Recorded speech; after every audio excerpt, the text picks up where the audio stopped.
sitting down today with JC Sibala. He was with me at my very first open mic ever. He has been doing this about 11 years? About 11 years? It'll be 12 in June. Oh, wow. Yeah. So what is your best, since you have a little bit of time under your belt, and you've seen how many, probably hundreds of first-timers come and go through the years, what would your best advice be for somebody just trying to start it out? Record every set. And I think you've actually heard me say this to people. I think you've said it to me. I think you said it to me probably my first time ever. You were like, record and listen to every set. And I guess more like on a philosophical level, keep an even keel, right? Just don't get too high or too low, because no matter what, you're gonna have. If you're having a string of bad sets, it's just a matter of time. If you've been working on it and you've got some talent, it's just a matter of time that, it's going to hit and it's going to pop, and you're going to start having some really good sets in a row, and vice versa. If you've been killing it, for a long time, it doesn't matter how long you've been doing it. Every comedian bombs sometime, right? Mm-hmm. So it's almost like kind of have a short memory. Like I like in college, I used to play corner. Right? Oh, really? Yeah. Where'd you go to college at? Lindenwood. Okay, cool. And when you play cornerback, they call it life on the island, right? And you have to have a really short memory of whatever happened on the last play, because you could have made a great play, broken up a pass, and then on the very next play, you still got to strap it up because someone could beat you deep, right? Or you could have just gotten beaten deep, and that could be the end of the game, or like the go-ahead touchdown for the other team, but you still got to strap it up for the next play because you can get a pick six, and now you're the hero, right? So it's not dwelling on the successes and failures of in this case the metaphor is each set is like each play, right? Yeah So so you're gonna have good sets, you're gonna have bad sets. Don't get too high or too low on either of them, because there's always going to be your worst set coming up or your best set coming up, right? I don't know why, but usually after the bombs that just hurt the most, like not just the bombs where you're like, well, it was bad, but it wasn't terrible. I mean, like the ones that you get the sweat in your back and you're just like, oh man, they hate me. Right after those are usually some of my best sets. Like, do you ever notice that? Like after a bomb, you have like the rebound set where you're like, what? I don't know. It just seems like it comes out of nowhere. I haven't really noticed any type of pattern to it, but also because I really do live that mentality of kind of forgetting. Like if it bombed, like then I'm going to forget it and move on from it and focus on, because your most important set is always the next set. Yeah. Right? Yeah. So, I mean, and some of these are like cliches to say, but there is a lot of truth to them. It's about constantly trying to perform it a little better, right? Because a lot of times, especially when you've been doing it for a long time, those improvements become smaller and more incremental, right? You just, like, I feel like the early years are the years that you really have these big spikes in creativity and things like that. So, it's just... I think it was you who told me this, but I would, like you said, like when you start off, there's, everything's funny. There's inspiration everywhere, right?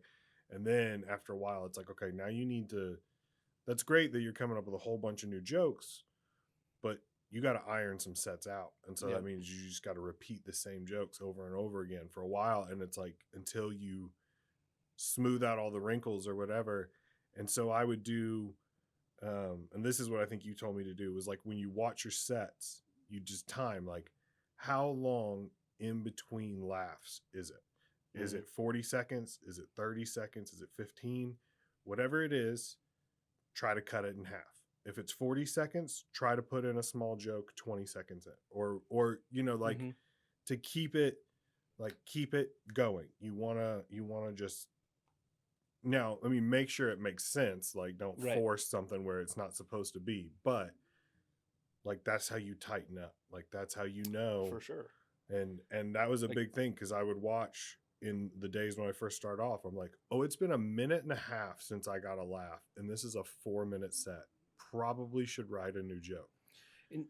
And I don't know if it was me that told you that. That is certainly in line with my general philosophies on it. Yeah. So it very well could have been. If I'm remembering correctly from watching your first couple years of doing this, I would have said that more than likely to get you to go with the exercise of cutting the fat. Yeah, trimming the fat. That's what you were telling me. Yeah, and that's one way to do it. There's another method of doing it, which is you actually handwrite out the joke, like the entire joke verbatim, and when you see it physically on the paper, you realize how much wasted words there are. And we start talking about economy of words and everything. So there's a lot that you can just cross out and be like, man, I don't need this part. I don't need that line. It's not contributing any funny to the joke. You know, we say this, but I'm a very long-winded comic. You know what I mean? But I think I'm of the philosophy is if you're going to have a real long, drawn-out setup, one, I feel like it has to be interesting and captivating and hold people's attention, right? Even if they're not laughing, you've got to be able to keep their attention during it. And then when you do hit the punchline, it has to be worth that long walk. The payoff has to be big enough to justify why the fuck did we just sit here and listen to this 90 seconds, this 2 minutes or whatever, you know, because people are thinking we came here to laugh, right? Right. So that's my philosophy on it. Like everybody's got kind of their own. There's a lot of people more successful than me that might think differently, you know? So I would say that my thoughts on it are in line with what a lot of other people that are more successful than me have communicated to me, right? And I've just kind of adopted them. That's another thing that, like, I guess you don't think about, but you learn so much from just working a weekend meeting, you know, a feature or a headliner that's just cool enough to hang out with you or whatever and teach you things. What are like some of the best weekends that you remember having, or someone who gave you like the best advice? Like you're like, oh man, this guy. Best advice would have been this was around 2013. The feature's name was Jose Sardui. And we were in Oklahoma City at the Looney Bin. And I was in a habit back then of, I wasn't trying to be annoying. I tried to work it in organically, but I would go up to both features and headliners. And I had I had my notebook. And if I was working with them, I'd be like, hey, real quick, I know people always ask you for advice. Like, just as a spin on that, what's the best advice anybody's given you? Okay. Right, because that totally changes. Because otherwise, if it's not me, it's But if you go and ask another comic, what advice would you give for someone like me? They're gonna say, get as much stage time as you can and always keep writing. They're always gonna say that. Yep. That's the go-to. But that was the question I asked him, and he thought about it for a minute, and I Patrice O'Neill was the one who gave him this advice. He said, know the difference between an audience not laughing and an audience not paying attention.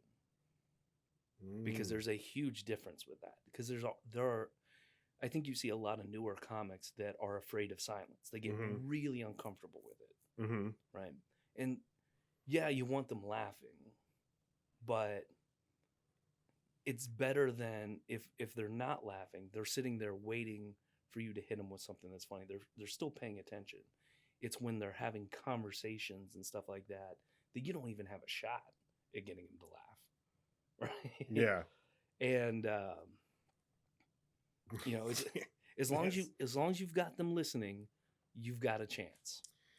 I went to Too Much Sauce yesterday. Yeah, and which I like that open mic. Oh, dude, it's so. They much think fun. I don't. They think I don't like it. But I love going. Like that open mic.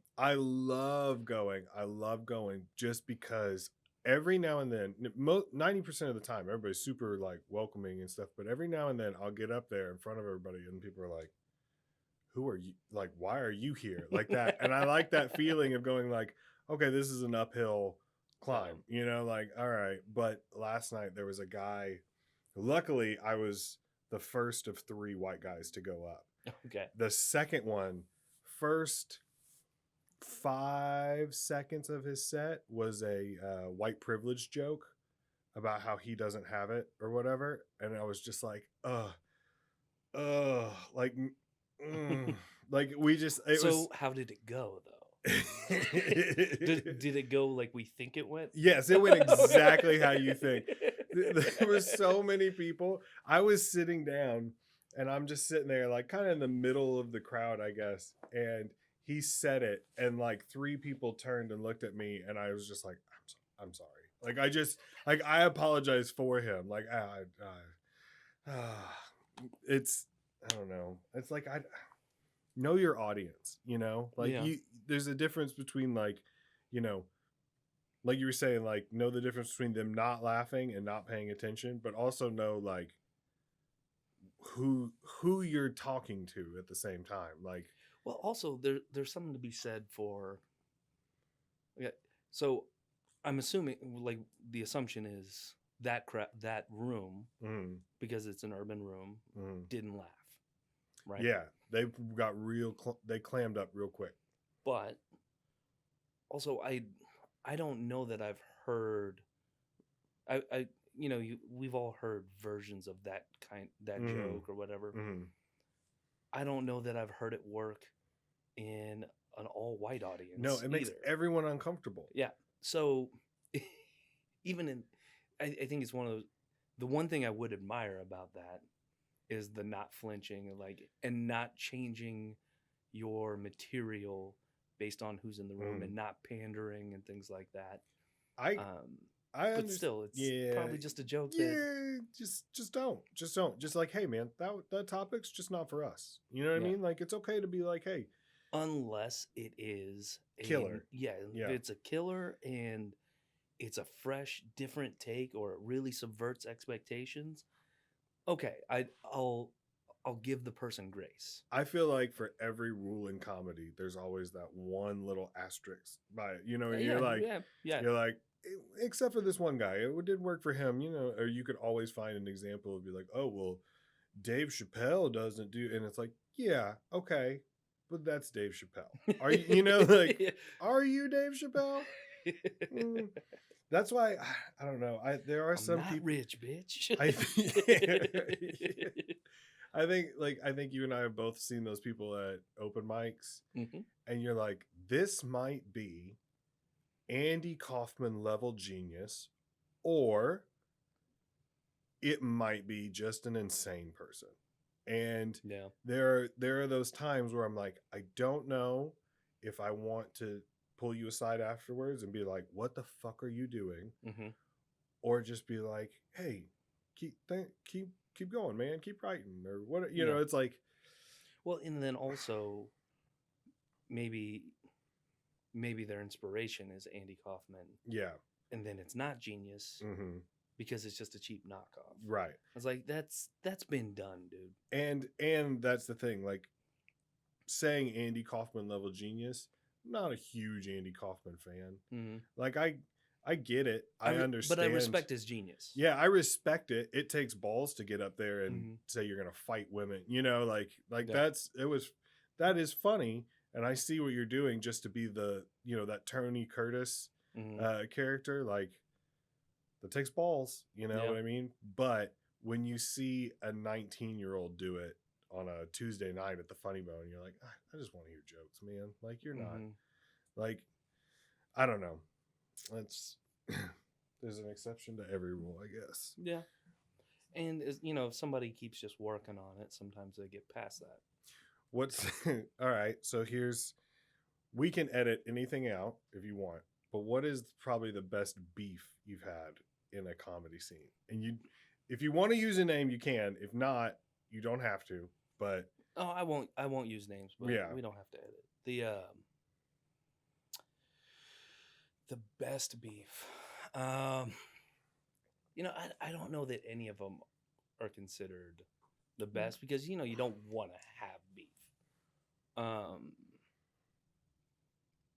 Probably. Yeah, it's best is a weird word for it, I guess. Like it just one that sticks out in particular. There was, and okay, I'll name this guy. His name I'll give his nickname. Okay. We called him A-Top, right? And the guy was just kind of an entitled prick, and always kind of was. Now, granted, he was also going through a period where his mom was really sick and he was having to take care of her. So, you can empathize sometimes with somebody like that. Sometimes that's why they're dickish.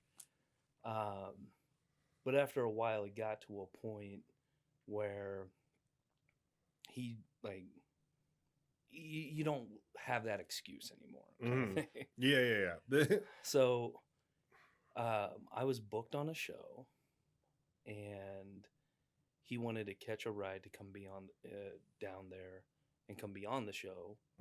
Also, he was catching a ride with somebody else, and he's messaging the guy that booked me. And he's like, hey, can you put me on? And he's like, no, I've already got a booked up show. And he's like, well, just take JC off of it. Right? Tried to get me removed from the show so he could get put on. And then he started saying some real shitty things. Like, first of all, he shouldn't have been messaging the booker. Right? The booker, who was a buddy of mine at the time, sent me the screenshots, obviously. He probably shouldn't have done that either. Okay. And I probably shouldn't have posted it online. There it is. So that's what I was waiting for. So, in retrospect, but I mean, obviously, like someone is being that shitty to you, especially saying like, your shows are going to really suck if you keep having assholes like JC on or whatever. And the thing about it was the guy he was okay. Right. He certainly wasn't a bad comedian, but it's not like he was better than me, right? And he started beefing with a lot of people on the scene because he was, pretty just difficult to get along with. And then for a while, he had kind of worked his way out of the scene, right? Because a lot of people didn't want to work with him, etc. And after a while, being a forgiving person, right? Because I run Wildcard, which is a local, for audience members who don't know, is a local show, and we do showcases too. We don't just do the open mic, right? Well, now that the open mic doesn't exist, but at the time we were doing an open mic and the occasional showcase. And I messaged my partner, Chris Sear, like, who should we book on the next one? It's like, A-Top does pretty well on these. Like whenever he's done all the challenges that we have in our show. He's like, yeah, but it is A-Top. And I was like, you know what? He's probably had a dose of humility and everything. And this guy that was basically gone from our scene, I sort of invited him back in to give him a chance, give him a shot of redemption, kind of thing, kind of bury the hatchet. And he was cool when he came back, and he was glad to be on the show, and he did great on the show. But then he got back into comedy, and that part that was like good and like had a sense of humility and everything that died instantly. it was just within a few months, and he became insufferable. And Valley Park Funny Bone opened at the time, and he started working down there because he was one of the employees there. He started working on the list and stuff, and he was the guy that would message out to people like, hey, sign-up's going to start. And he became just this, it was like he was power hungry, and he was arrogant, and he was shitty to people. He just turned into this total piece of shit. And so then people kind of stopped fucking with him. Yeah. And then, of all people, this comedian that has a really bad reputation here in St. Louis, but he's like from Central Illinois. Okay, that books these little shitty ass shows. It's okay. You can say Nicholas Kuvar. We know. No, this is from like Central Illinois. Just kidding. Love you, Nick. Yeah. That guy ended up calling ATOP out in a public Facebook post about messaging his wife, trying to get his wife to cheat on him, right? And really inappropriate stuff. And then out of the woodwork, all these women from the comedy scene started like detailing. I think this was before the Me Too movement, right? And then you found out what a slime ball this dude really is, right? Yeah. And prior to that happening, I wasn't happy that these women experienced that. Yeah.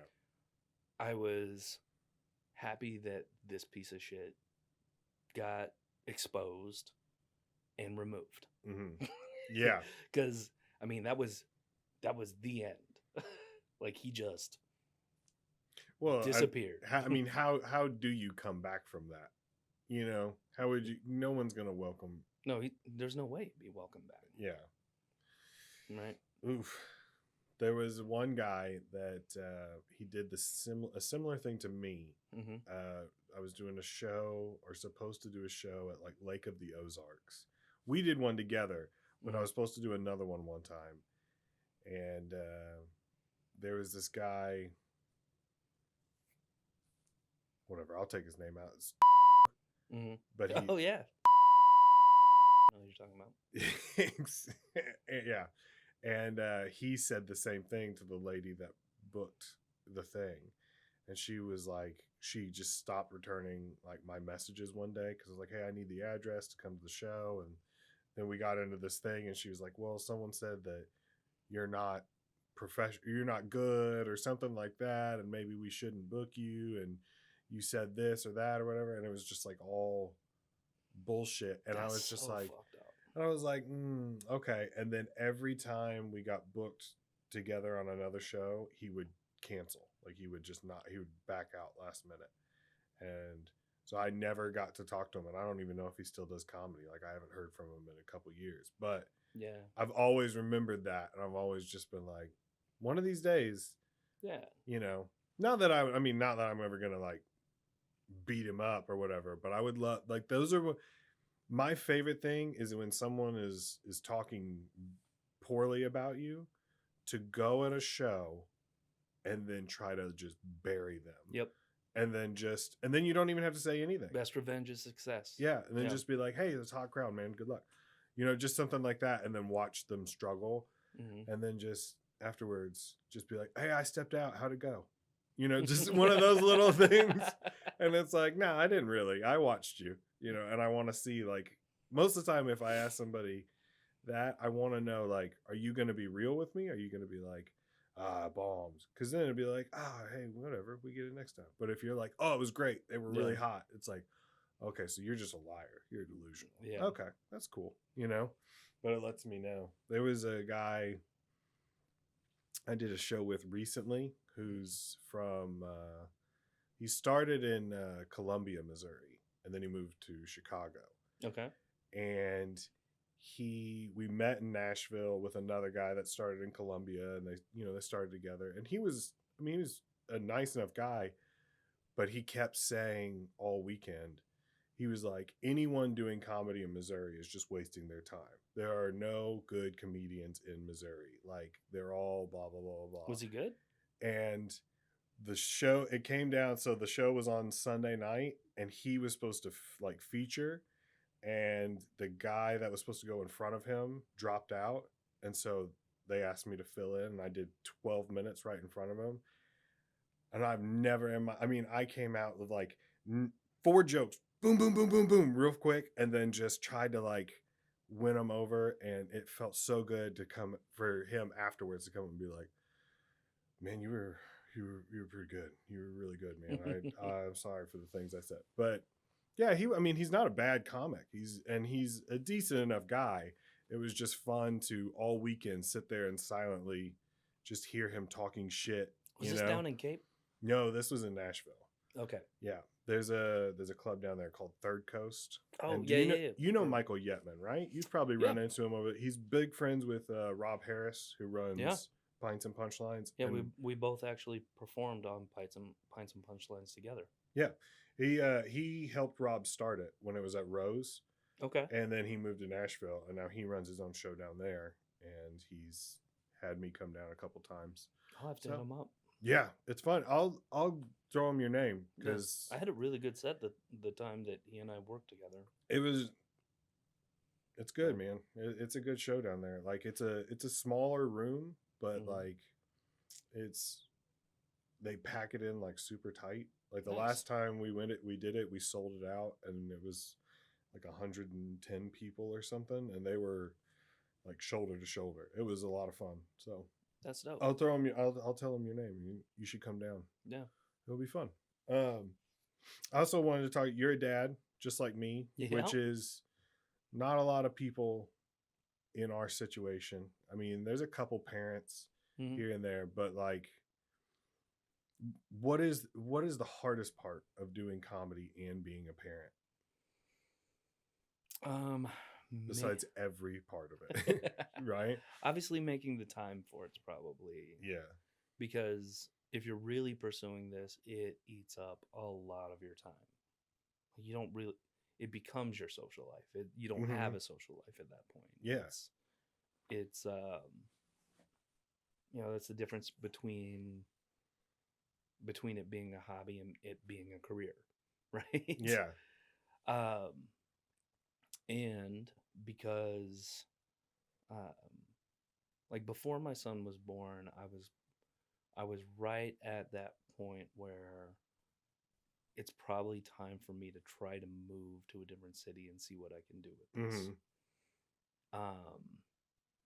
However, it's not like I'm gonna ditch town on my kid, right? Right, exactly. I was like, no, I'm gonna be sticking around, like, because being a dad is important to me. So, it's sort of in some ways kind of missed the window, or just trying to make it work from St. Louis. You know what I mean? Because that's a real big challenge. Everybody that does something with this, eventually they have moved to New York or LA. Some people have moved to Chicago. And now there's Nashville and Austin, and then Austin's a big one. Yeah, right, that's coming up. Yeah. I mean, but New York is still the best place to go. There's some people that try to skip it and go straight to LA. Yeah, there's no doubt in my mind that New York is the best. LA is probably second. Chicago. There's a lot of bad comedy in LA, though.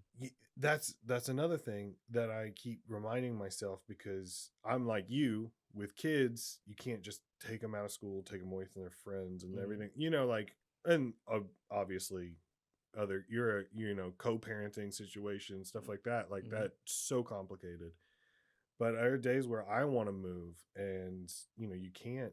But the more I've traveled for comedy, the more thankful I am to actually have St. Louis, because we have 3 comedy clubs, 3 like pretty top tiered comedy clubs, plus hundreds of bar shows and theaters and mics and all kinds of stuff. Like, you could do something every night of the week if you wanted to. We get a nice little scene. It's not bad. It's really not. And when I go to places like, like, I don't know, I don't want to talk shit on a whole bunch. It's a good way to not get booked places is talk shit. But there's a lot of other places where it's like, oh, okay, so how often do you guys do like weekends here? And they're like, oh, I did one weekend back in like 2019, and then, because there's 500 open mic comedians and 1 comedy club in the entire city. Yeah. And you're like, okay, so yeah, you're in a bigger city. You might be doing more reps than me, but are they quality reps? Like, do you really, are you getting is it good practice if you're in a laundromat?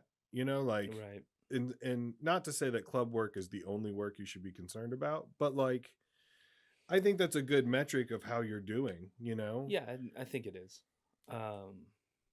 Because there's certainly people that, find success not in the clubs. Right. But those are so much more rare. And you see a lot of bad comedy at independent shows. Yeah. Right. You see some good comedy at independent shows. I'm not shitting on independent shows, but I think kind of the stigma is you're going to see not good enough for a club type comedy. You're going to see that more often at an independent show, where sometimes they're like, oh yeah, my stuff is just too edgy for a club, or I'm too avant-garde, right? It's not mainstream enough, so they can't handle me. It's like, well, maybe it's just okay. You know what I mean? Maybe the quality of the actual joke is just okay. That's one side of it. But then also on the other side of it, like with clubs sometimes, and it's not like this with every club, but sometimes you'll see people that are like what we would call hacks getting a lot of club work. That's true. Yeah. So there's kind of both. Yeah, because there's also, I'm sure you and I have both seen lots of people they're headlining a weekend at a club because they have 2.6 million TikTok followers, and they're, a YouTube TikTok comedian, and it's like, no, you've never done stand-up. Like, you don't. Yeah, because it's a different animal. Yeah, but that, that might be avant-garde. That might be. That's also not something that's a new phenomenon. No, that's going to be. It was. So now it's YouTube and TikTok comedians, and like, stand-ups will go up and watch it and like, this shit is bad, right? But prior to those platforms, you had former like has-been extras or supporting roles on a sitcom. Okay. Oh, right. Yeah. And then old like WWF wrestlers. I've seen some of those come and they just tell stories about the glory days and although but stuff like that it puts asses in seats. Yeah. So I don't get real bent out of shape about it, because it maybe not be that might not really be comedy, which is what I love. That may not be stand-up, but it's putting asses in the seats, bringing revenue to the club, keeping the club up and running so that I can go in there and tell my 20 minutes of dick jokes. Exactly. I mean? That's that I do. I agree with you on that. Like, there's definitely TikTokers and YouTubers and stuff, and it's like, I believe everybody you meet could teach you something. There's something that this person knows that you do not know, and they might not be able to teach you anything about stand-up or telling a joke, but they put asses in seats, and I'm not doing that. Yep. So they've clearly figured out something that I'm not doing, right? So maybe they have something to teach me. So it's, I don't know. It does get sometimes frustrating to see people who are big on a national platform, and then you go and you watch them and you're like, I know 17 people funnier than you know. Now maybe they just had an off night, maybe they had a bad set. Everybody has one, you know. But sometimes you get the feeling like this is pretty par for the course with you, isn't it? You know, like I don't know. I'll have to edit his name out too. But do you know he's big on? He's a big. Oh yeah. And I'll edit all that out. But he came recently and did a weekend at Westport, and just hanging out with him afterwards. He gave that A-top vibe of like, I'm better than you. I know it. You guys should be looking up to me. Like, I want this. Hey, go grab me this. Stuff like that. And you're like, oh, okay. And then you went and I watched him feature, and I was just like. He was a feature? Mm-hmm. He was featuring for. Okay. I'll edit all those names out. But no, he did. So you get a minute to do stand up. I know, I was on it. Yeah, and you did great, and so did Ronaldo. But no, I didn't feel like he had a set. I feel like he had 25 put together to make a feature set. It wasn't like it was all, 20-second jokes just back to back to back that could go in any order whatsoever, which is, I mean, if that's your thing, if you're a one-liner or you're a quick, that's cool. There's nothing wrong. But I didn't feel, to me, I thought that a feature is somebody who's like, hey, we're going to bond. We're going to go on like a journey together. Not like I'm telling a Puerto Rican joke. Now I'm telling an Asian joke. Now I'm telling a black joke. Now I'm telling a white joke. And now we're going to repeat the process, that was kind of a, well, there's nothing wrong with one-liner comics at all. I think some of them are hilarious. And sometimes that can be hard to sit through for more than 20 minutes. And sometimes it's absolutely great.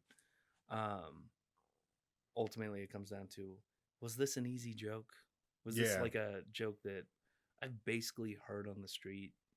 Right? Yeah. If it still lacks originality, then ultimately that's the barometer of the quality of comedian you're dealing with. I think there was a couple jokes where you could, I mean, like, you saw the punchline coming as he was doing it, and you're like, is this going to be about black people not knowing how to swim? Oh, yeah, it is. Yeah. Okay. All right. And then, we're talking about, Hispanics now. Oh, what's he going to say? Yeah. And then something about a fence. And you're like, oh, there it is.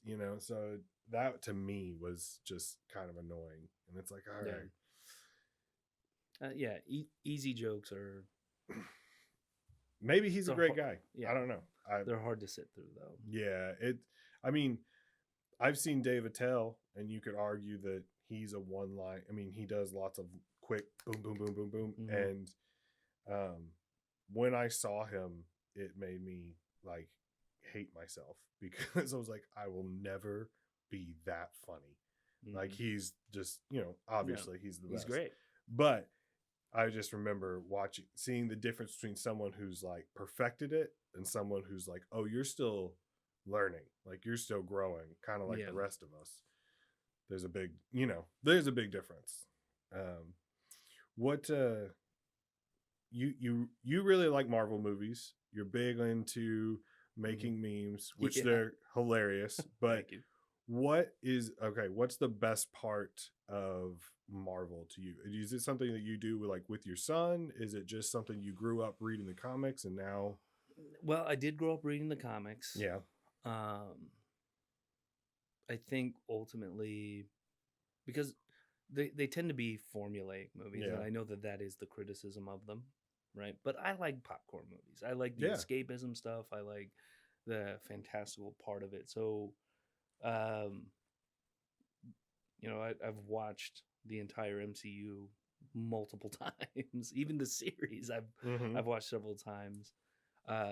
Although, when the series started coming out, that's when I was getting into making these memes and shit posting and stuff like that. So then I was going back and rewatching it to get meme ideas, But it seems like you do it pretty quick. Like, it seems like an episode will come out, and then within an hour or two, I usually have 2 or 3 ready to go within an hour. There are some times where I have to go and watch an episode just to get the context for your meme.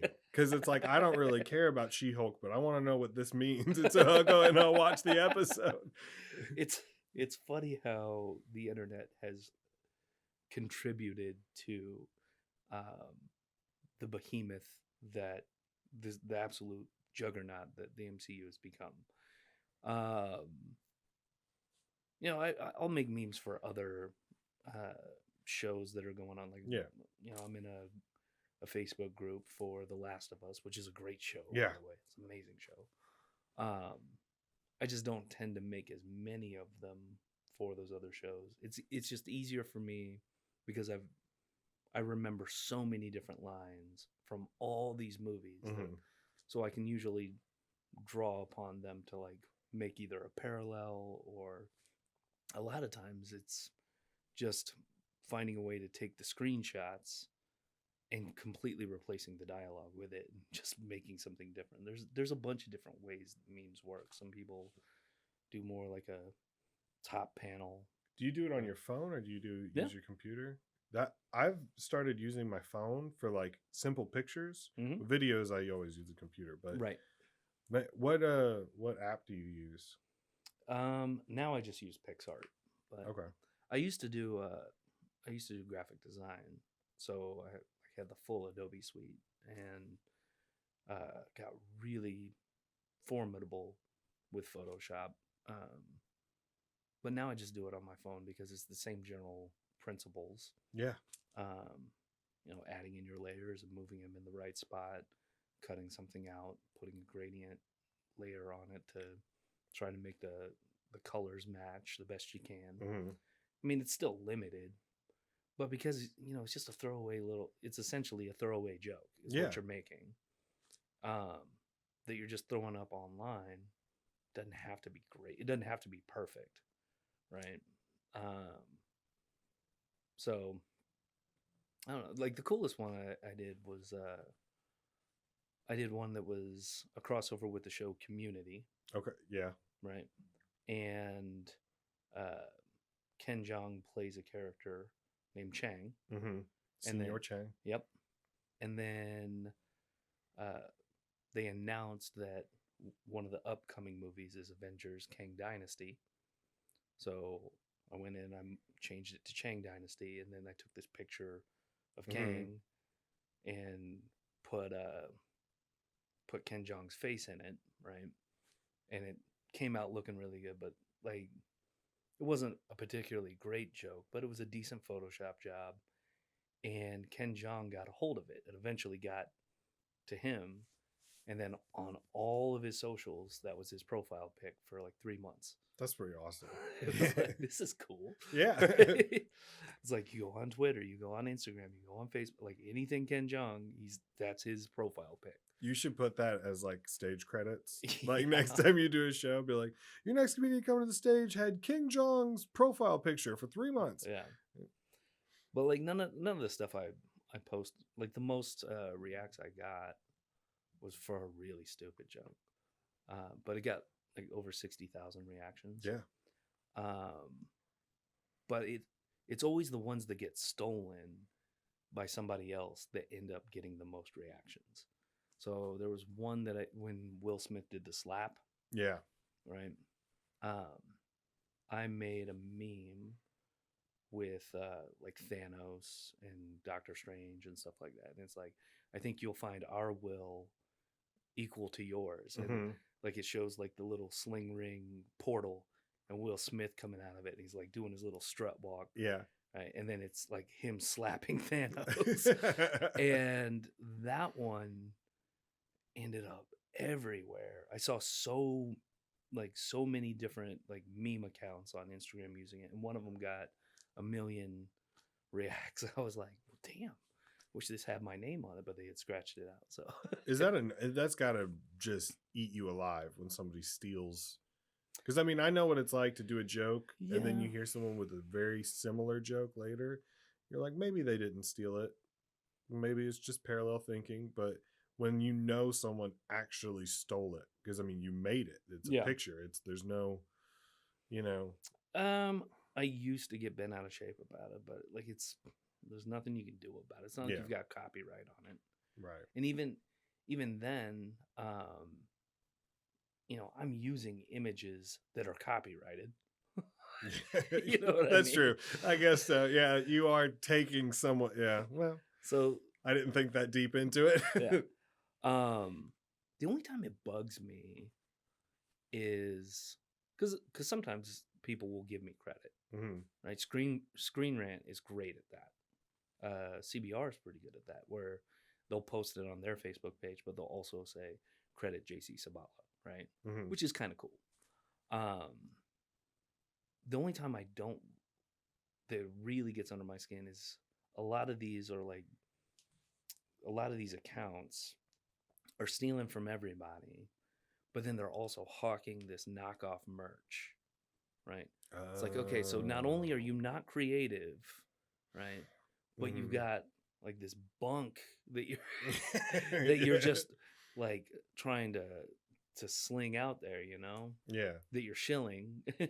So it's like you're profiting off of my shit. Like there's a website called Fandom Wire, and they steal so much stuff from me and like a group of internet friends that I've made, you know, that are fellow creators, so to speak.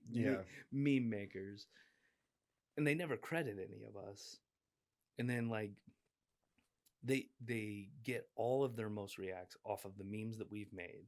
So they're promoting their business, which is their website, which is sort of like a news gossip website based off of like different, you know, geek and nerd fandom type stuff. So they're using our work to drive people to their website, which is generating money for them. And their website is just littered with ads and stuff. And it's just, you know, we talk about things that are hack. It's like, God, you guys are like the most hack motherfuckers I've ever met. You've got no talent, no creativity. Your articles are terrible. Like it's just crap. Is that one of those sites that does like the list, the clickbait list kind of things, where it's like, there's no point to this. They stole paragraphs from other people's articles and then reworded it to make it clickbaity, and then essentially, but I mean, it's like, not really top 10 list where you got to keep going through. Yeah, but I mean, it's still in the same vein, and it's just like you know, and then there's a lot of people that follow it just for their memes.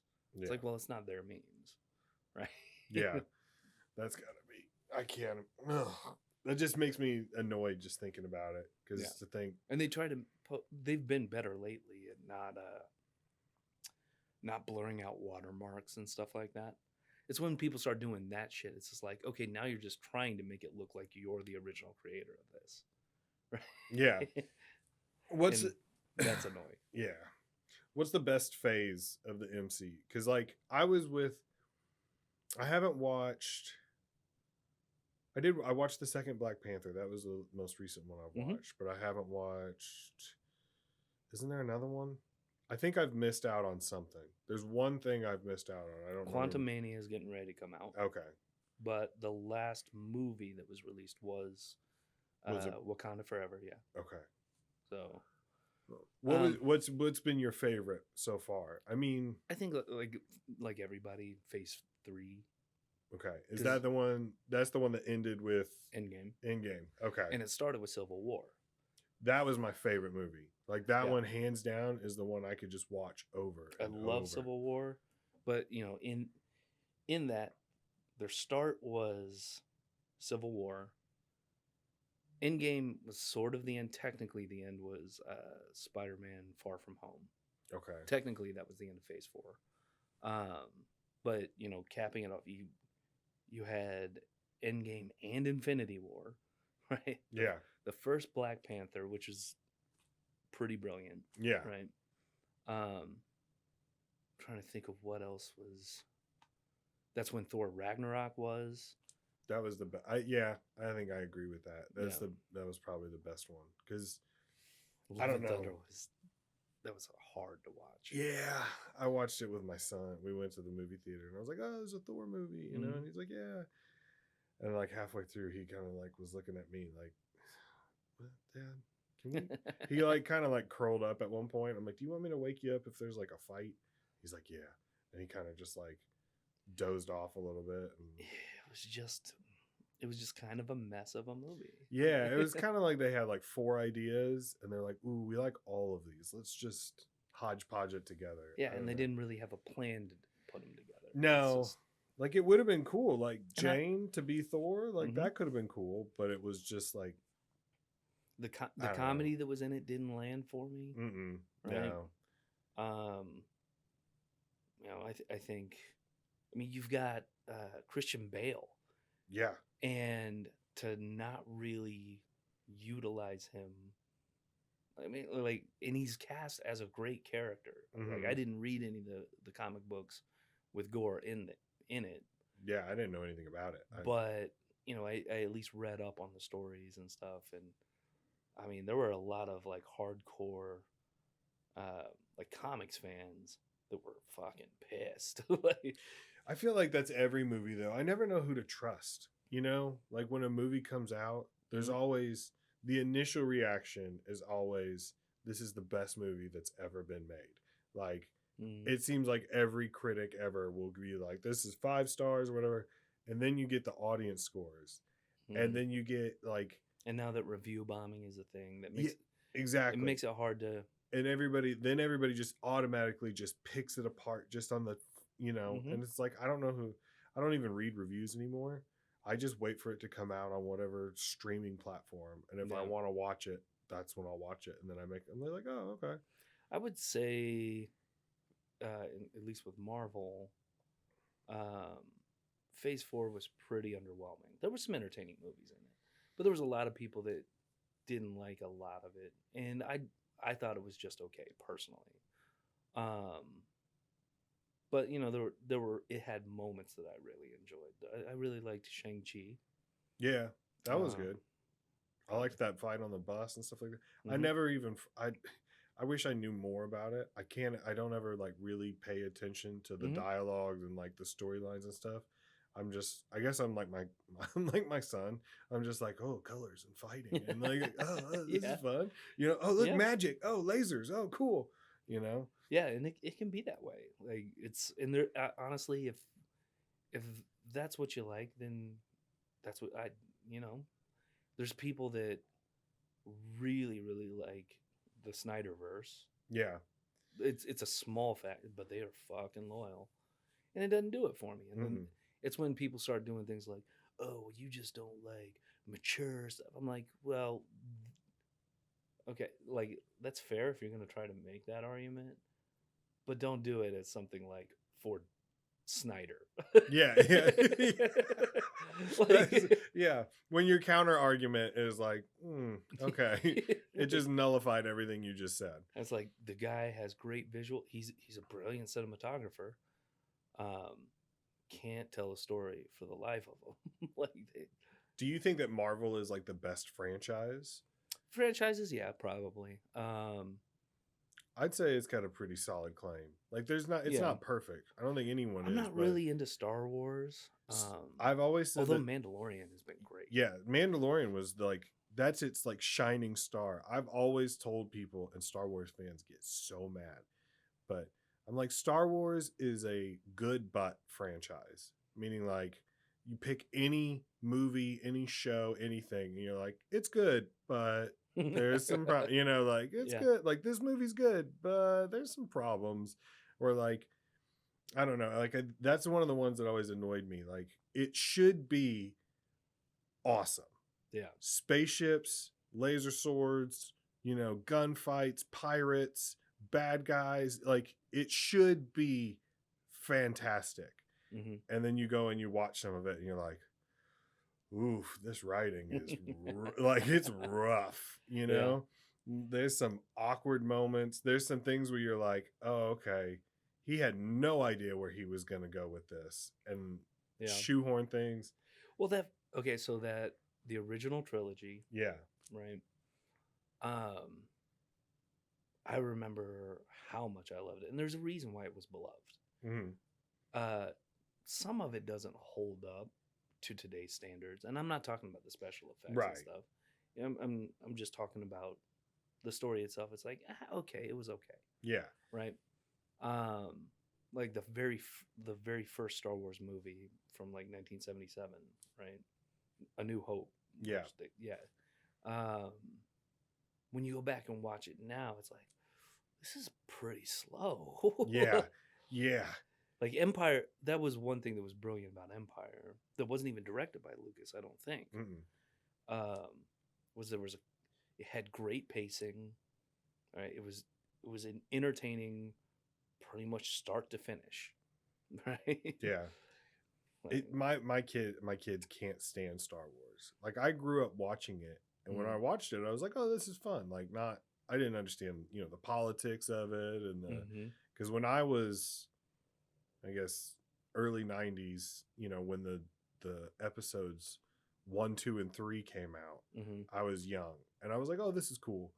But now I try and go back and I show it to my kids, and it's like, oh, there's a 10-minute chunk of just politics, and my kids are just like, what, Dad, what is that? Like, why? And maybe it's because their attention spans are a lot shorter because they're used to YouTube or whatever, where it's just like, nope, next. They don't want to sit and learn a backstory of some Senate, versus the attention spans have definitely gotten shorter. Oh, 100%. But I also just, like I said, it's a good but franchise. Like, the movies aren't in order. You watch some of the shows, the episodes aren't in order. You watch some of the editing, it's choppy, the acting, the writing, but it's fun. I mean, I went to Disney World and we went on the rides, and I was super excited to drive the Millennium Falcon, Yeah, that'd like, be dope. More than my kids, because my kids don't enjoy it. I was like, this ride is for Dad. Okay, we're gonna sit in this 2.5 hour line, and I don't want to hear it because we did the same thing for the teacups. Yeah, and you guys don't drink tea, so we're doing it. But I think so because Hollywood is always trying to get as much money as possible, and that's why franchises are such a huge thing. Like, I'm not a big fan of the Fast and Furious franchise. Right. Some people some of their movies have made $1 billion. There's a reason why, Yeah. There's people that love it, and it just doesn't happen to be for me. One of the things but if you do have a franchise that you really like for me, it's Marvel. Some people feel like that's killing like independent film and stuff like that. But for me personally, it makes me appreciate independent film that much more. That's why I it's because it's something different than when I want my sit down popcorn, pretty simplistic story but cool visuals, funny quips, all that. That's why I go to these big franchise movies. But then also I don't know if you saw The Menu. Oh, that's the one with Ray Fiennes. Yeah, and Anya. Yeah, Anya Taylor-Joy. Yeah, the girl from The Queen's Gambit. Yeah. That was great. Did you watch that? Yeah, it was really good. That one was awesome. So I had no idea that The Menu was a dark comedy, right? I thought it was a horror flick. Okay. And that's really what I expected from it. And I don't like horror movies, but I really liked the actors that were in this. And it seemed like an intriguing enough, it captured enough curiosity that I wanted to sit down and watch it. And then I saw it, and the comedy in it is very dark, and it doesn't look like it's comedy, right? But it's fucking hilarious. If you've got a dark sense of humor, it is So and you do. Yeah. Right? I was about to say, I was like, yeah, Yeah. you know me. Yeah. I know that you do, but like for anybody that appreciates dark humor, there's some pretty brilliant parts in it, you know? Yeah. Not but it's played straight versus did you see Glass Onion? Yes. Okay. So Glass Onion plays more into the absurdity, right? Especially compared to Knives Out, right? But this is more of a I didn't like Knives Out that much. I liked the Glass Onion more, but Knives Out, and I felt like, okay. Well, so okay, are you a Guy Ritchie fan? Yes. Okay. Oh, I love Guy Ritchie. So movies. if you were okay on Knives Out, but you really liked the Glass Onion, then I would venture to guess that if we were comparing his first two big films, Lock, Stock, and Snatch, you feel kind of the same way. Yeah. You're like, it's all right. It's not my favorite, but I see its entertainment value. But I love Snatch, Oh yeah, I do. I love Snatch. I love the scene with the dags. I love the scene. Like it's a great movie. I love watching it. Yep. Another one. I bet your back's a little, don't you? Yeah. Yeah, he's a big fella. Hey. So, have you seen? Have you seen Rock and Rolla? Yeah, I liked it a lot. I love that movie. It's very Gerard underrated. Butler, Tom Hardy, Toby Kibble. The guy that plays the junkie. Yeah. That guy is a really underrated actor. Oh, he's great. I love it when he pops up and stuff. And he's always one of those guys where I'm like, where do I know him from? And I've done that like 3 times. And I'm like, oh, he was in Rock and Rolla. Oh, I love that movie. Junkies. I shit him. This is the way he says it. Like it is I really enjoyed Rock and Rolla, but like there's not a lot of people went out and saw it, but it's definitely in the vein of those early Guy Ritchie films. Did you see The Gentleman? With Matthew McConaughey and the guy from Sons of Anarchy. I don't know. Yeah. Charlie Hunley, something like that. Yeah. No, I watched. Colin Farrell's I think I great watched in part of it.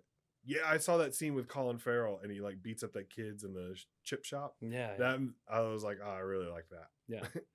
So I think Knives Out and Glass Onion kind of the same, because there's really more story in Knives Out, just like there's more story in Lock, Stock, right? Yeah. And then after the success of both of those, Knives Out and Lock, Stock, then another movie comes out and they kind of amp everything up and make it more hyper real. You know what I mean? Yeah. And that's what I feel Snatch is. It's this hyper reality. It's not. Yeah. It would never really exist in our world. I mean, granted, it's fiction and everything, but like, it's just a little over the top in a good way. Yeah. Right. Like, I love things like that. Yeah. Like it kind of, in a way, it reminded me of the old Clue movie. Oh yeah. Did you ever see that with Tim Curry and all that? Tim Curry's great. I loved that movie. I loved it. There were like 3 different endings of like, or it could have gone like this. Like it was just absurdity, But Tim Curry definitely makes that movie. Oh, 100%. They're remaking it, which I was kind of sad to hear. Yeah. And it's going to be with Jason Bateman and Ryan Reynolds. Yeah. And I was like, I like those guys, but Tim Curry was just so good. He was so good. I think the only current like star, I guess, that could take on that role and probably really make it their own and make it like an equal performance wise, kind of like Heath Ledger versus Jack Nicholson as the Joker. Okay, yeah, right. Totally different performances, but both brilliant in their own ways, right? Sacha Baron Cohen, like, wouldn't he be a good? I didn't even think about that. That would be perfect. Wouldn't he be good for that? He's the only guy I can think of that would make it his own thing. So this might be an insight into my intelligence a little bit, but the day that I found out that Borat was the same as the French guy from the end of the Ricky Bobby movie, it blew my mind. I was like, that's the same person? And they were like, yes, you didn't. I was just like, whoa. It was like when I found out that Mufasa and Darth Vader was the same voice, and it was just like, what? It just shattered, right? You know. But it's funny that you brought up Heath Ledger and Jack Nicholson, because did you know that Tim Curry was originally supposed to do the voice of the Joker, but it was deemed too scary for little kids. And to bring it back full circle, because we were talking about Star Wars. Yep. Then it became Mark Hamill. Yeah. Oh my gosh. That's funny. Yeah. That's I love little. Mark Hamill had a great Joker though. Yeah. He really did. I mean, he still does it occasionally. I think he's retired. He's retiring it now that Kevin Conroy is dead. Yeah. And which that was another one. I think that he might be my favorite Batman. Just hands. I would agree. I mean, voice wise. Definitely voice wise. Especially his Batman and his Bruce Wayne. Yes. I think wasn't he one of the first people to really make that split between the voices, like a difference in thing? It might have been Michael Keaton. I would say Keaton, because that came out first. Yeah. The first Batman. That came out in 89. What year were you born? 81. Okay, so Keaton was your Batman, right? Is that who you consider? Who's your best? Yeah, I'd probably say Keaton. Keaton, okay. And not from a nostalgia standpoint, because they weren't my favorite Batman movies, right? But just looking at it, I thought Christian Bale was great. Even though the whole voice thing that he would do, fear me, that stuff got old very fast. I remember the first time I heard him do that voice, like in the movie theater when I saw the first film, I was like, that's a rough choice. Why did It didn't hit me that way on Batman Begins. They apparently, that's not the voice that he did. They went in later and messed with the audio, and so he didn't even know that's what his voice was going to sound like. Which I think that would annoy me as an actor, especially somebody like Christian Bale, because he plans like every detail. I mean, he fluctuated his weight 150 pounds for each role. Yeah. I'm sure he planned out the voice and then found out later they messed with it. I bet he wasn't. I would like to see if they had made it more. Did you ever watch Arrow? A little bit, yeah. Okay.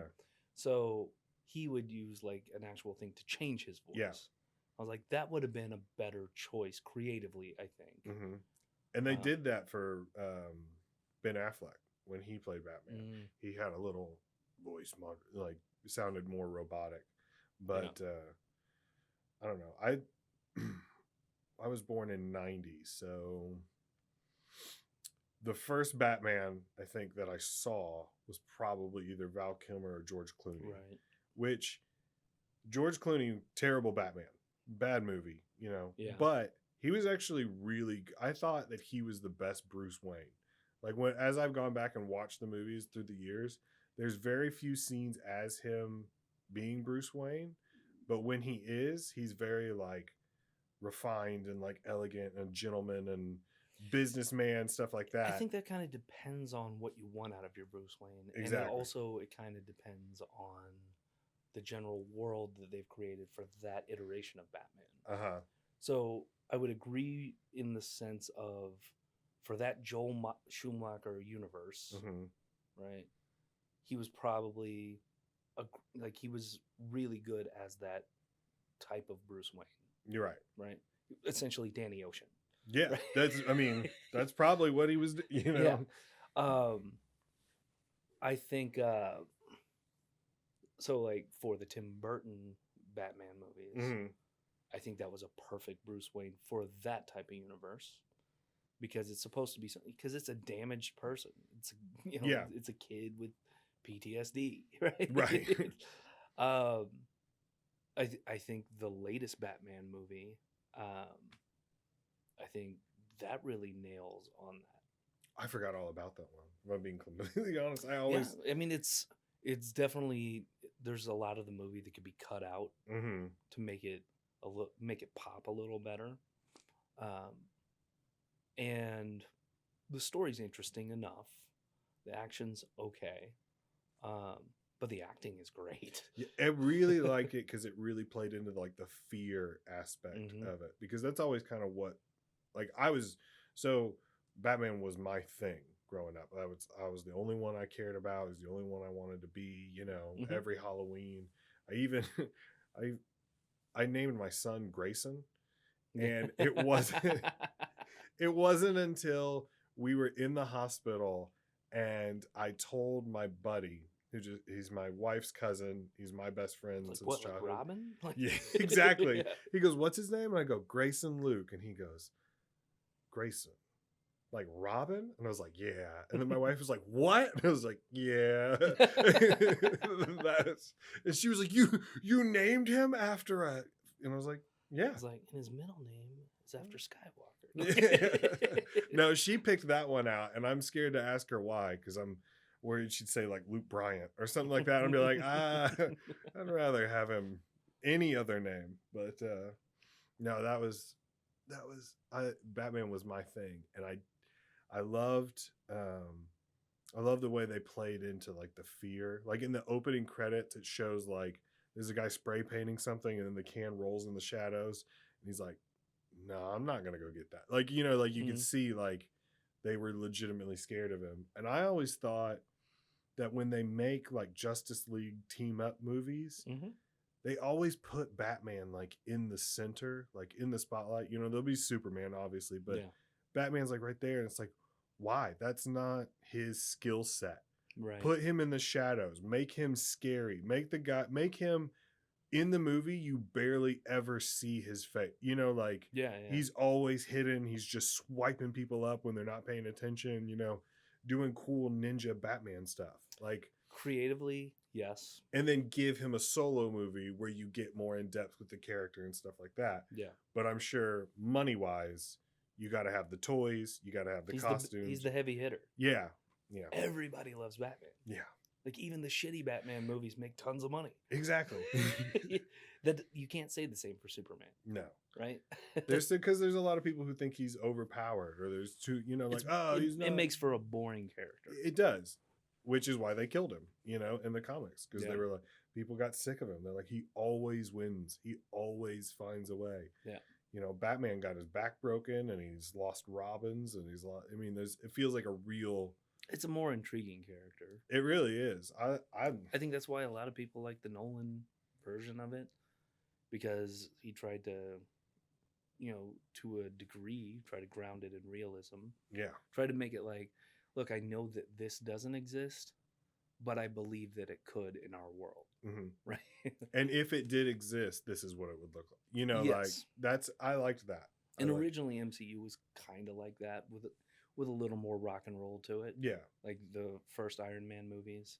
Yeah, that's not that unbelievable. Yeah. To think that, okay, there's a billionaire genius. Right. If he was going to try to be a superhero, this is he would figure it out like this or whatever. Mm-hmm.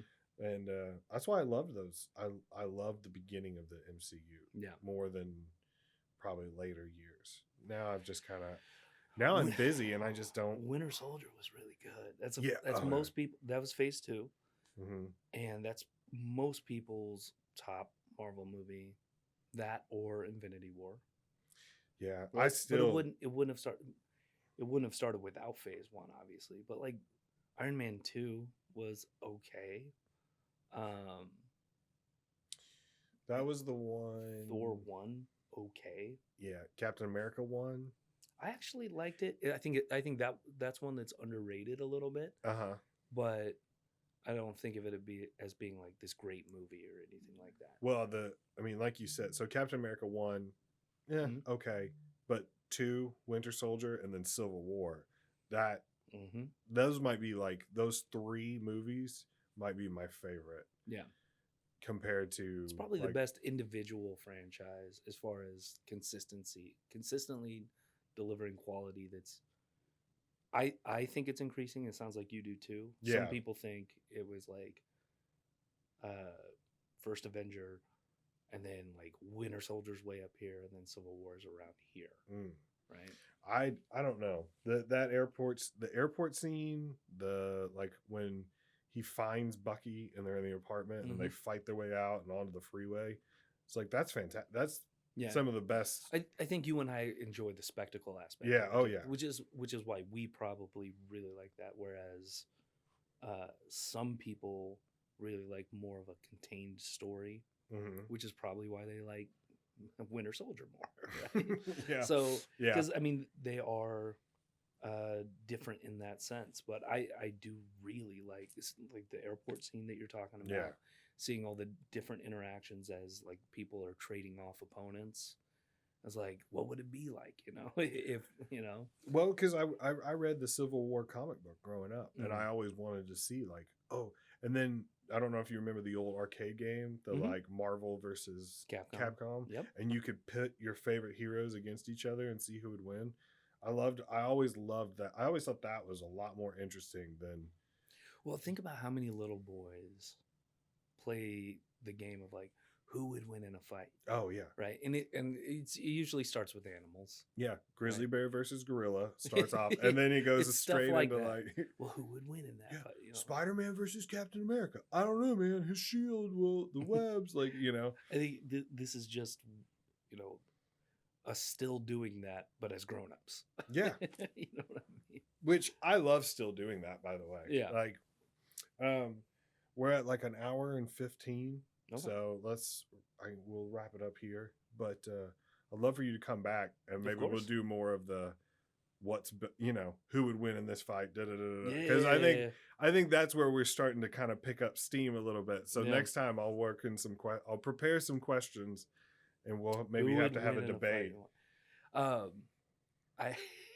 So recently, Teal Pierce. Yeah. Right.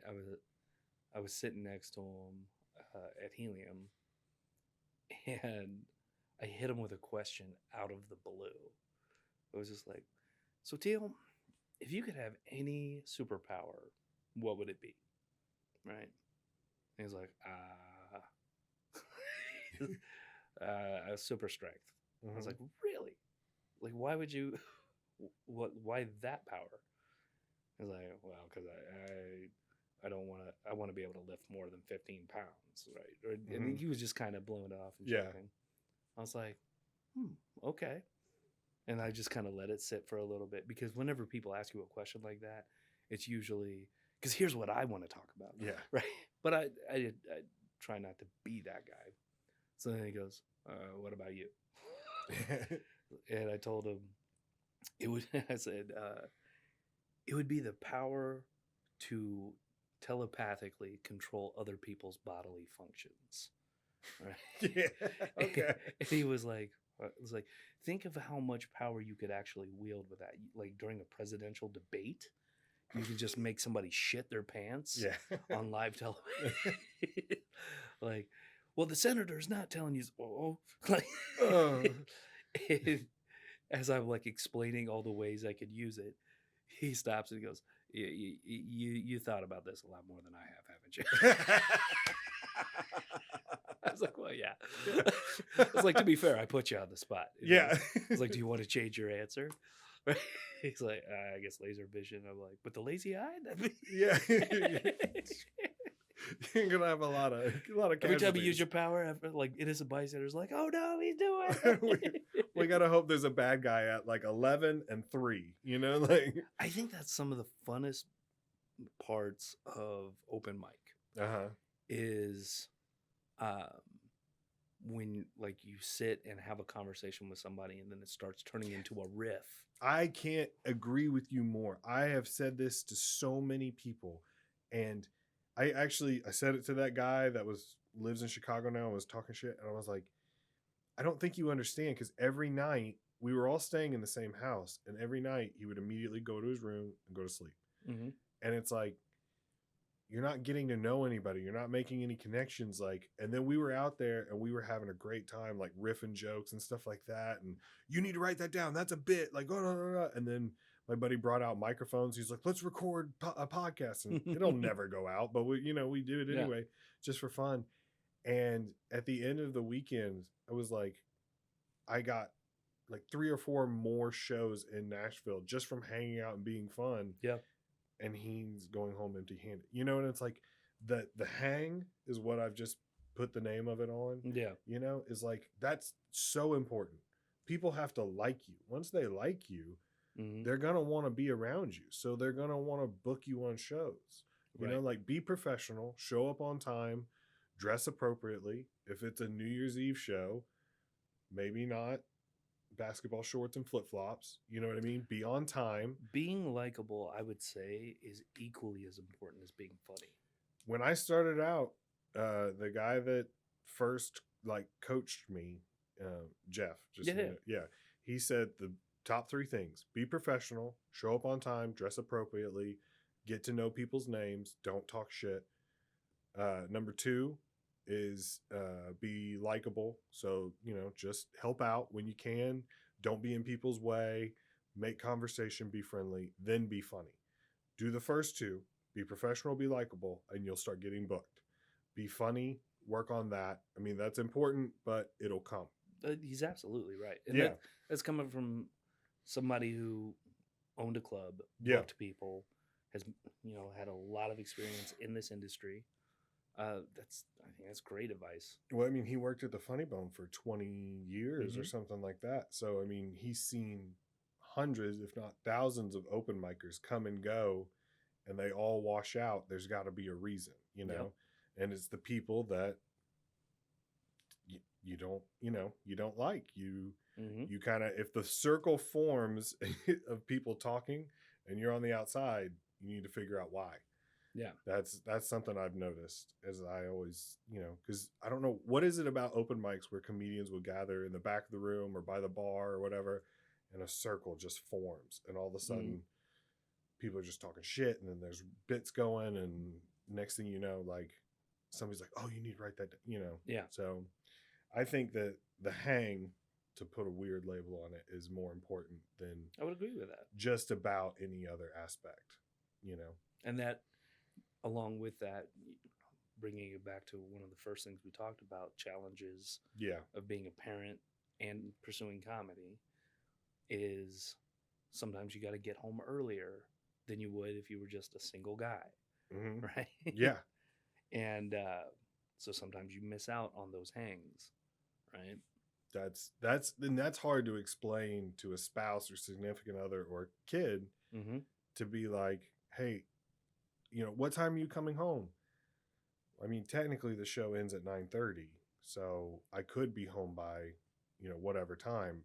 But if there's a chance to, you know, hang out afterwards, it's important. And you know, you got to do that. So it might be a little bit later than it normally would. And it seems ridiculous, like, especially when I was first explaining it, like, to my wife, because she's like, the show ends at 9:30. We live 2 hours away. You should be getting home at like 11:30, but you're getting home at like 1. It's like, I know it sounds ridiculous, but it's part of the job. Like, you know, having a shot with somebody around the bar, or sitting there sipping a beer, talking about. It's a very loose style of networking. Yes. That's what that's what I told her. I said, if I owned if I was a lawyer or did taxes or something like that, I would go to happy hours, Chamber of Commerce meetings, and do happy hours and stuff like that, or after business mix and mingles, you know, and hand out my business card. And that's how you get to know people. It was like, in a comedy club, it's just, instead of a Applebee's, we do it in a stairwell, you know, to a parking garage, or an alleyway behind a bar, or over up at the bar, you know? Yeah, exactly. You know, especially if the person who books the club is working behind the bar. It might not be bad for him to see you regularly, you know? Yeah, that's absolutely true. Now, don't get in his way. Don't annoy him. I've seen a lot of people do that. They're like, oh, you're Matt, right? So I just started out. Do you have it? And it's like, no. You don't need to talk to him. Don't just if he wants to talk to you, he will approach you. That's the way I've always treated, like, bookers and managers and club owners and stuff. It's like, just, you know, say hi if they notice you, and then keep your mouth shut. You know, open micers should speak when spoken to. Yeah. You know, there's a lot of people that want to take shortcuts. Like, yeah, I think everybody, I think in some way has that. What if I go up for the first time ever and I'm fantastic? And then when it doesn't happen exactly like that, they get a little disappointed.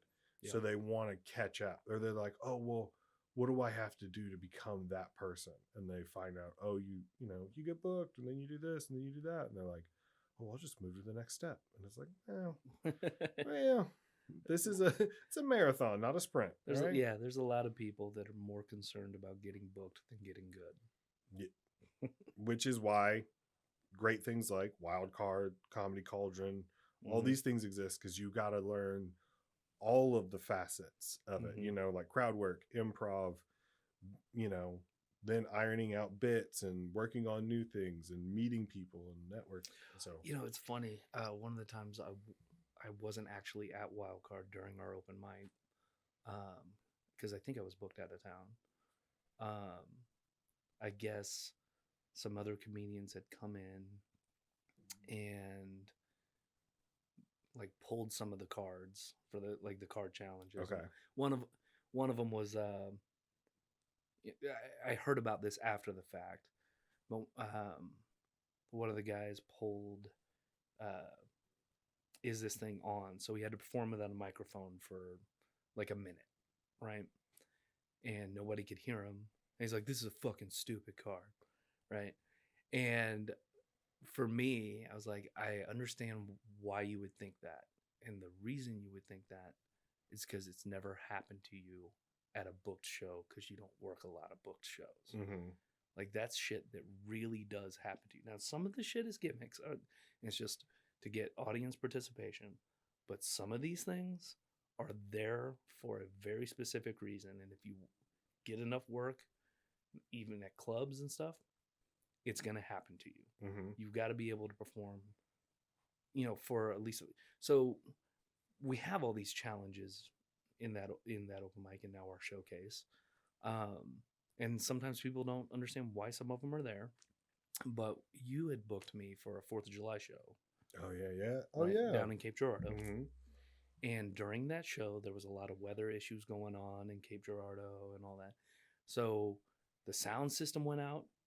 There were drunk hecklers. Yep. There was basically all these little things that were the challenges from the cards are all happening live in a headlining set. And I felt like I handled it, pretty well. That was one of the most stressful nights of my short comedy career. Mm-hmm. Was that night. You did great. You did handle it perfectly. Mm-hmm. I'll never forget the table. They were second row group of middle-aged women, and you said something to them or whatever, and they're like, we're here for somebody's birthday or whatever. And he's like, oh, that's cool. So you decided for your birthday you want to just show up and ruin a comedy show or something. And then the whole crowd just lost it because they were being the worst. Yeah. That was so stressful because I think I was 3 months into comedy. Yeah. And Jeff goes, he had seen me do an open mic and I did 8 minutes. And when I got done, he was like, oh, it seemed like you were just warming up. Why don't you put on a show here? I was like, okay. So I put together a list of people I wanted to have on it. Ronaldo, my buddy Jamal, you. And he was like, why don't you do 20 minutes? I want to see your 20 minutes. And I was like, I have 4. And then I got 4 minutes of riffing something that you saw. So it's I might have 8 minutes total. And now he wants to see 20. And I thought that if I was like, no, I can't do it, he would never give me another opportunity. I should have known, know your limitations, be brave enough to be like, I'd love to do it, but just so you know, I've only been doing this 3 months and I have, 4 minutes total of material. So I had to try to write. He would have really respected that answer. He would have. Instead, I did the stupid idiot, dumb Marine move of I have to get this done. And jump how high? Okay, 20 minutes. So in a week, I had to come up with 16 minutes of new material.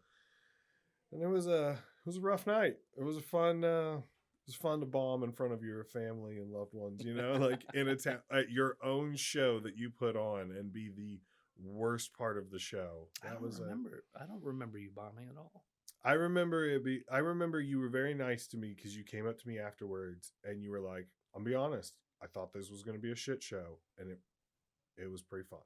And then you were like, you lost them for a little bit in the middle, but overall you had a decent set, man. And I remember just being like, like just having this sigh of relief. Yeah, it was. I performed with Jamal not that long ago. Yeah, he did a wild card, didn't he? Well, the showcase, but also we were in like Peevely, Missouri. Oh, okay, yeah, at Wes Shatley's show. Yep, and that was the first time I'd seen him since your show. Okay, and so I saw all the growth that he had since then, and the dude has gotten legit. Like he's gotten real good. I have so much respect for people like Jamal, like some of these guys that I've met that are because I'm from a very small town.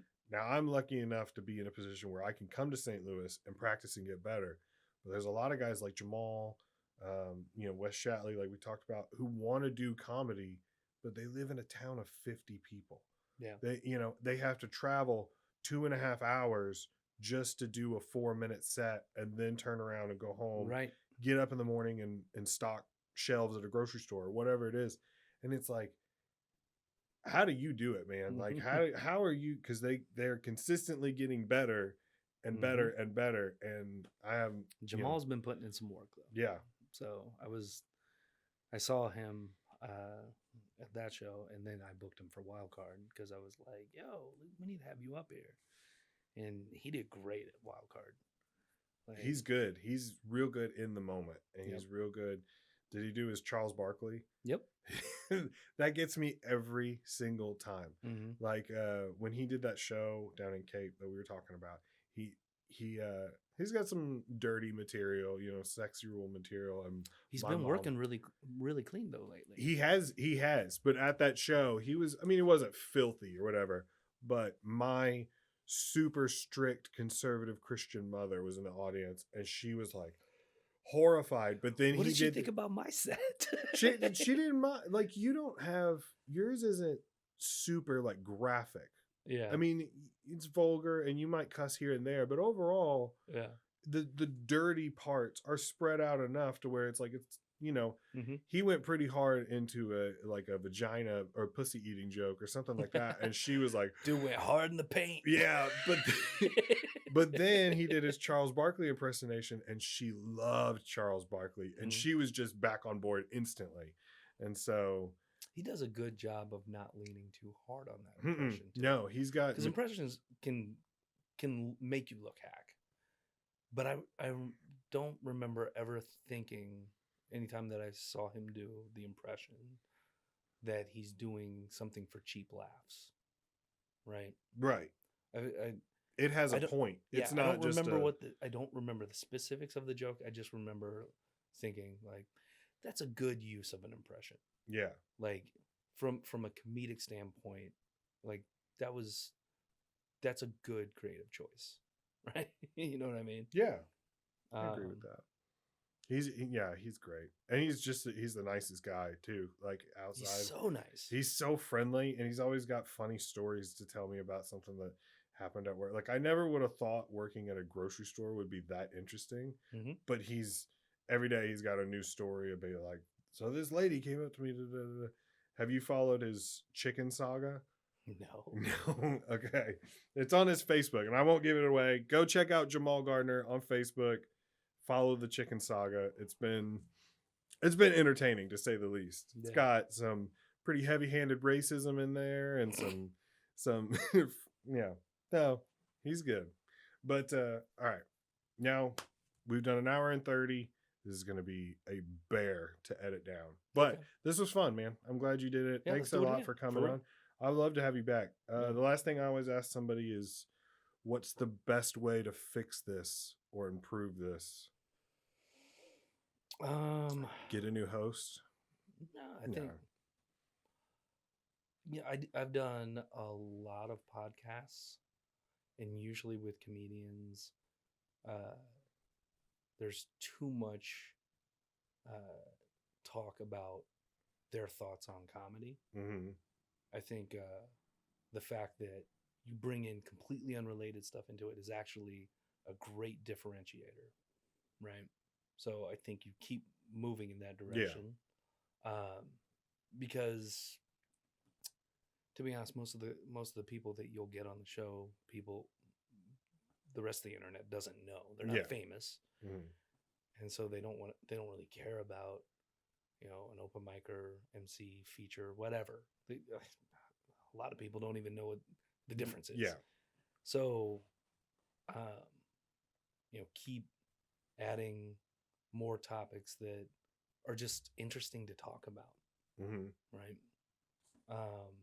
The fact that we went an hour and a half and now it's a bear to edit down, but you don't have to use all of it. So it's always better to have more to work with than less. Yeah. Right. So there's whole parts you can cut out of this, like, we'll do that a different time or whatever. What I've been working on, my idea recently was to just put out audio as is, full episode. If you want to listen to the full thing, here you go. But videos, clip it, edit down, maybe take an hour and a half long podcast, make it 40 minutes, then take a 30-second clip, a minute long clip, put those out in reels and YouTube shorts and or maybe stuff like that. Or, you can cut parts out and be like, the deleted footage. Yeah. Right. Or you can have it like the extended cut or whatever, just for people that are that interested. Yeah. Right. No, I don't think I would. I think you're actually on a really good path with it, because I think, everybody's trying to do a podcast. I know. And if you can make it just something different and something people want to listen to, then you're in a much better position, because there's a million open micer level podcasts that do basically the same thing as what you're trying to do. Right. That's what I considered. The door guy, Eric at Westport. Yeah. He's just as tall as me, but when I told him I was starting a podcast, he goes, "You should call it Everybody Has a Fucking Podcast." Yep. And I was like, he's not wrong. That's why I don't even have a name really picked out for it, because it's like I don't have a hook or an angle that are gonna get people to watch. Like, I just want to sit down and talk to people. Yeah. And I'll figure it out as we go along. I'd invite non-comedians on as well. Oh yeah, I've done that a couple times. Okay, I've had a couple, and which can be fun, because if you ask anybody something they're interested in, they're gonna want to talk and they're gonna be engaged, and it's fun to watch. But sometimes you get people who can they get on a tangent, and next thing you know, it's like, all right, it's been about 15 minutes since I've even said anything, because you're just slow and monotonous. And you're like, oh, that's always hard. That's hard. You can usually tell within the first 5 minutes or so, where you're like, oh, this is going to be a long hour. Oh, man. But it's not bad. Most people are fun. Plus, I'm not great at it. I'm getting better. So it's kind of like doing stand-up. Like, some podcasts are going to bomb, and some of them, might be like, oh, this. I thought our back and forth was real good on this one. No, I did too. I do want to I should have prepared more questions to have I don't know. I do like that friendly debate side to it of, who would win in a fight, Superman or Captain America. I think debates are interesting. I think I should add more in there, and then ask you more just St. Louis related stuff. Like, what's the best place to get a pizza? What's the best place? Which fried chicken place is the best, Lee's or Gus's? Do stuff like that makes it fun. Plus, I also want to have people I'd like to be able to do, you and I do a debate, Lee's chicken versus Gus's chicken, and then put up a poll. Which one do you think is better? Which is pretty niche to St. Louis, segments.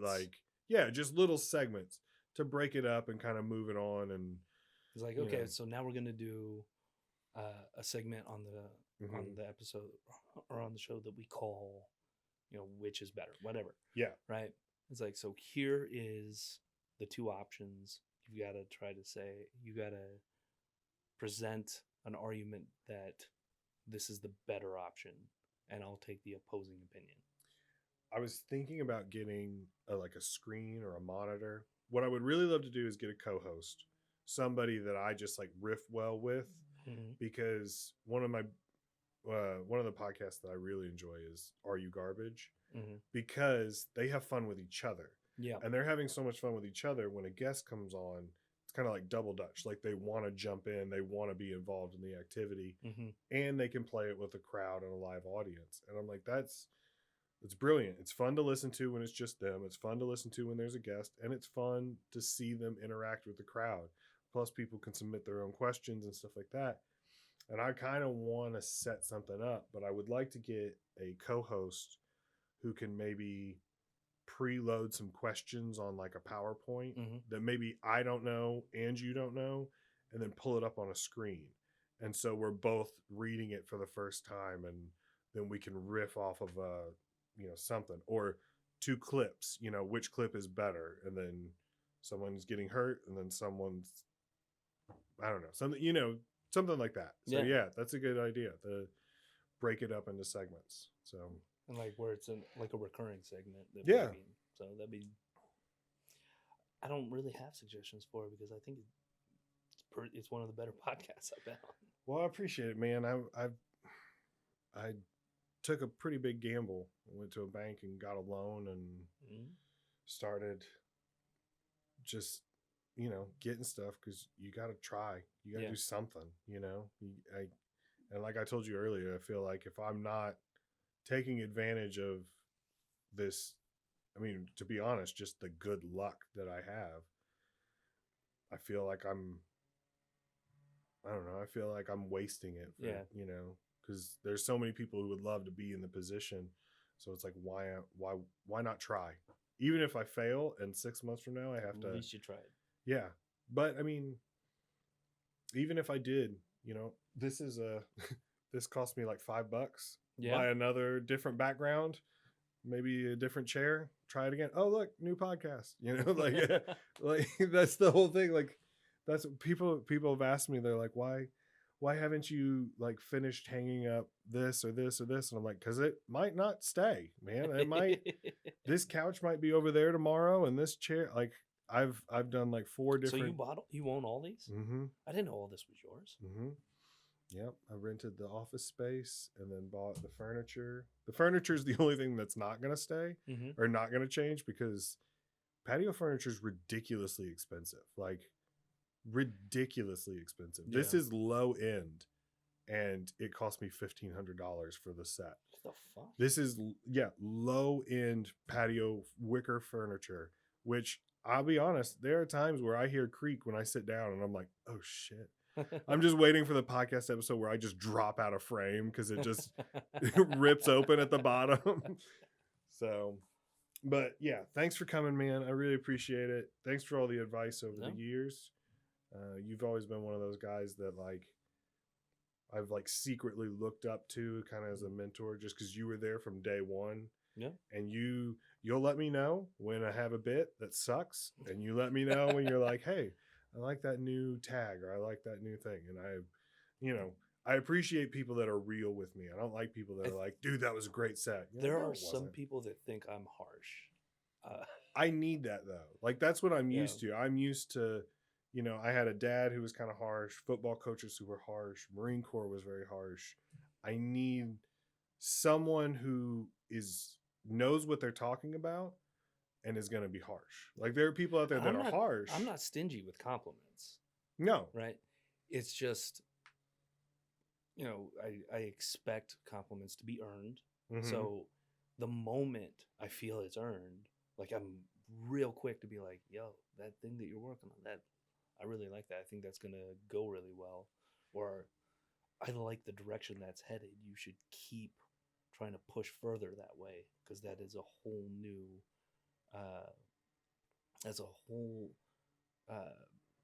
new way of thinking about your type of comedy, right? So like really explore that. So there's people that do think I'm kind of a ball buster, but when I do give a compliment, because I'm real with my compliments, I don't give bullshit compliments, right? I don't just throw them out there. Because I'm real with it, I feel like they have more weight and people take it to heart more, right? Yeah. No, So, that's true. That is, and people need people like that. You know, they actually Ronaldo's podcast, the one they just recorded yesterday, they were talking to Will about a bit that he does, and they were like, "That's trash, man. It's bad." And then he said that someone at Westport this past weekend told him the exact same thing, and he's like, they need people. You need people that are going to be there and be like, "That's not your best, man," or "Come on, you're a little bit better than that, aren't you?" There's a guy on the scene that he does not really care for my type of feedback. There's a lot of people out there that don't care for any feedback. I don't really give him any feedback though. Well, there's some that you just can't. There's a couple people that you're like, "Hey man, I thought of a tag for that," or like, what are you trying to say with this joke? You know? And they're like, "No, you explain something to them, you're like, "Oh, why have you tried doing it like this?" Like, "No, you don't get it. You don't understand the nuances, and it's like, okay, nuance is great, but I didn't laugh and neither did anybody else. Yeah. So maybe you don't understand the joke." Exactly. You know, like, it's like, and I'm somebody who likes you. I want to laugh. Yeah, I want I'm you not a stranger. Yeah. You know what I mean? But it's like, it doesn't matter. Like, well, these guys like it. Like, okay, are they going to be at every single one of your show? And is there going to be them times 50? Yeah, right. But all right. So thanks again. Cool. I appreciate it. Thanks everybody for tuning in for whatever this podcast is called.